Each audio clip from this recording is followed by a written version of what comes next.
Factorize the following algebraic expressions by using the identity a square minus b square is equal to a plus b into a minus b. So first one போடலாம்.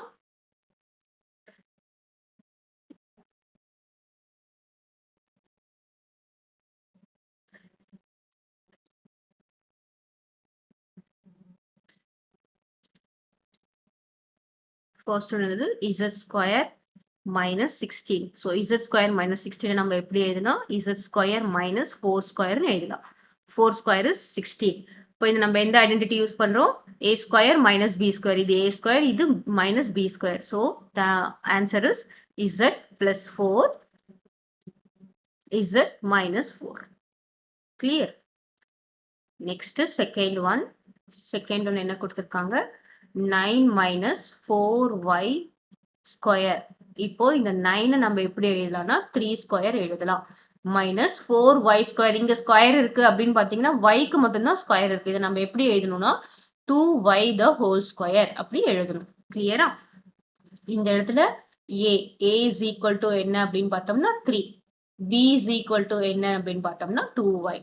Okay, so இப்போ நம்ம apply பண்ணினோம்னா என்ன வரும்? a plus b என்னது 3 plus 2y. அப்புறம் a minus b என்னது 3 minus 2y. கிளியரா? Next third one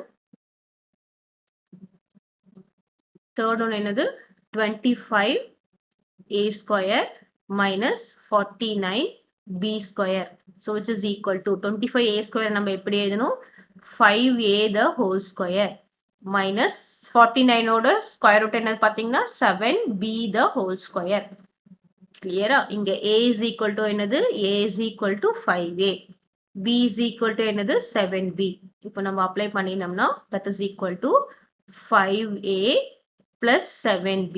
a plus b formula. அதுக்கப்புறம் என்னது? 5a minus 7b. Clear? Next fourth one என்ன கொடுத்திருக்காங்க? x to the power 4 minus y to the power 4. So இதை நம்ம எப்படி எழுதணும்? நமக்கு ஃபார்முலா x ஸ்கொயர் தான், அதனால x square the whole square. இப்போ இப்படி என்ன வரும்? 2 into 2 is 4. So x to the power 4 minus y square the whole square. So that is equal to, இப்போ இந்த இடத்துல a is equal to என்ன அப்படின்னு பார்த்தீங்கன்னா x square. உள்ள இருக்கிறது ஃபுல்லாவே a தான். b is equal to என்னன்னு பார்த்தோம்னா y square. இப்போ நம்ம அப்ளை பண்ணினோம்னா என்ன வரும்? a plus b என்னது?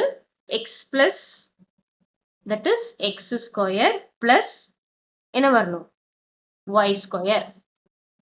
ஓகேவா? நெக்ஸ்ட் a minus b என்னது? x square minus y square. கிளியரா? பாருங்க, இங்க a இருக்கிறதுல என்ன? x ஸ்கொயர் போடணும். அப்போ இங்க a இருக்கிறது என்னன்னு போடணும்? x ஸ்கொயர் போடணும். இங்க பிளஸ் y ஸ்கொயர். அப்புறம் இங்க x square minus y square.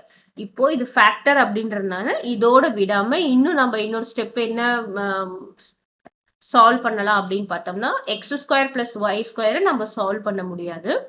அதுக்கப்புறம் இது அகைன் என்ன ஃபார்முலா இருக்கு பாருங்க? a square minus b square. இது a square minus b square ஃபார்முலால இருக்கா? இந்த இடத்துல a is equal to என்னது? x, b is equal to என்னது? y. அப்போ திரும்பவும் நம்ம ஃபார்முலா அப்ளை பண்ணா என்ன வரும்? x plus y, அதுக்கப்புறம் x minus y. கிளியரா? சோ this is இங்க மைனஸ் இருக்கிறதுனால திரும்பவும் சால்வ் பண்ணா என்ன வரும்? x plus y, x minus y.